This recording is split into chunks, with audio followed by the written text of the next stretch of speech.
You ever walk into your own backyard and find 30 people doing yoga on your deck without asking? Yeah, that happened. And that was just the start. At first I thought it was a mistake, like maybe they were supposed to be at the park down the road and someone got the address wrong. But then I saw Karen. Of course it was Karen in her pastel workout gear, front and center like she was hosting the Olympics. She looked at me, dead in the eye, and said, "Oh hey, hope you don't mind, we needed a space with better lighting." Let me back up a sec. I moved into this house 5 years ago. After my divorce, I needed peace, space, and I sure as hell wasn't looking for drama. The house wasn't fancy, but it backed up to a small green belt, had a big deck, and it felt like mine. I spent months fixing it up, stained the deck myself, even planted wildflowers just like my mom used to. I was finally sleeping again. Life was quiet. Then came the HOA. Now look, I'm not anti-community. I get that some people like other mowed lawns, quiet after 10 p.m., no pink flamingos. Fine. But Karen and her little crew, they turned the HOA into their personal fiefdom. Every other week there was a new rule clarification or some nonsense about mailbox uniformity or approved seasonal decor. It was like living in a country club run by mean Girl Scouts. I kept to myself, paid the dues, smiled when I had to. But I didn't go to meetings, and I didn't ask for favors. I figured if I followed the rules, they'd leave me alone. Big mistake. One day I'm pulling into the driveway and I see a group of teenagers setting up a projector on my back fence. There's a cooler, bean bags, even a sign that says, HOA movie night.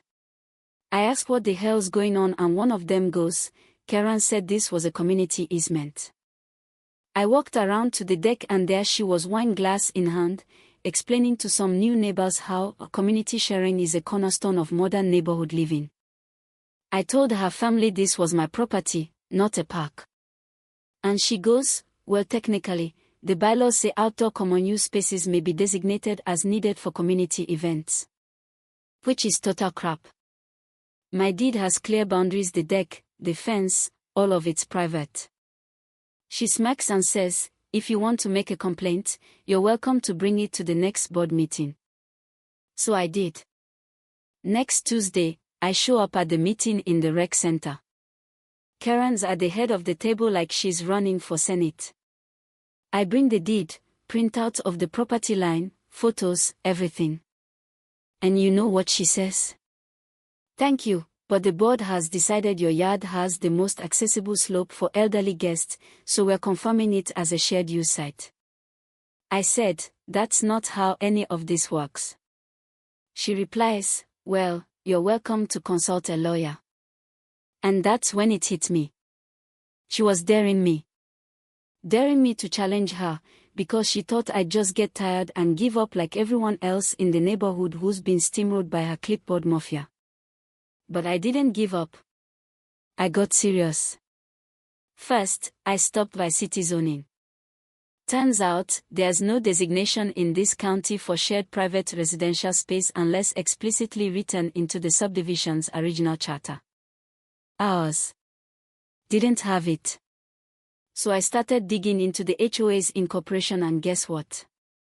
They hadn't updated their nonprofit registration in 4 years.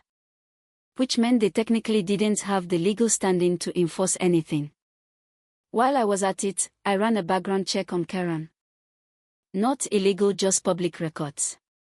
Turns out she had a little habit of starting community groups and then funneling money into consulting fees for her sister-in-law's fake business.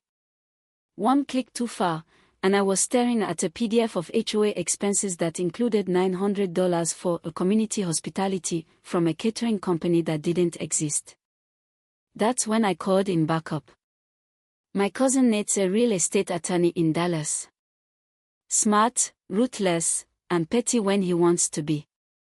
I handed him a folder and said, I need her off my lawn. Literally. He read it all, leaned back, and said, oh, this is gonna be fun. Within 2 weeks, We had filed a cease and desist against the HOA board. Sent copies to every homeowner in the neighborhood. We outlined how the board had overstepped authority, misused dues, and violated state nonprofit codes. Nate also filed a formal complaint with the Attorney General's office which triggered an investigation. HOA funds were frozen. Meetings were halted. And Karen. She started knocking on doors personally, trying to smooth things over. But the real kicker. That weekend, she tried to throw another sunrise yoga session on my deck. I was ready. At 6:45 a.m., I walked out with a speaker, set it right on the railing, and played death metal at full volume. I'm talking guttural screaming, double kick drums, the whole works. Karen came storming over in a lemon-colored tracksuit, shrieking about disturbing the peace. I said, "Oh, I thought we were sharing the space." She lost it. "You're abusing your rights." And I smiled because this time, I had all the rights. "So are you. And you're done." By Monday, the county had officially dissolved the HOA's authority until further review. The board was disbanded. A temporary oversight committee was formed with actual elections. Karen wasn't even nominated. People came out of the woodwork after that. Quiet folks, retirees, new families, all sharing stories of fans for porch chairs, threats over garden gnomes, warnings for using the wrong mulch. One guy had been cited for a non-standard grass coloration, which turned out to be shade from a tree. We voted to reinstate a scaled-back HOA volunteer run, transparent, with no Karen in sight. It actually worked. People started hanging out again, helping each other out. There was a potluck. A real one. And it was on neutral ground. And my deck? Still mine. No yoga. No movie nights. No pastel dictators sipping Sauvignon Blanc like they own the place. Now, I know this might sound like a ridiculous war over property lines and power trips, but the truth is, it was about respect. About boundaries, literal and personal. About standing your ground when someone decides their version of community means you don't get a say. So here's my question: have you ever had to fight for something that should have been obvious? Ever had to remind someone that kindness doesn't mean surrender? Drop your story below. Let's talk about it.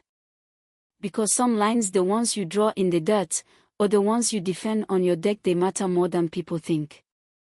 You ever walk into your own backyard and find 30 people doing yoga on your deck without asking? Yeah, that happened.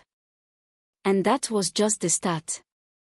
At first I thought it was a mistake, like maybe they were supposed to be at the park down the road and someone got the address wrong. But then I saw Karen. Of course it was Karen in her pastel workout gear, front and center like she was hosting the Olympics. She looked at me, dead in the eye, and said, "Oh hey, hope you don't mind, we needed a space with better lighting." Let me back up a sec.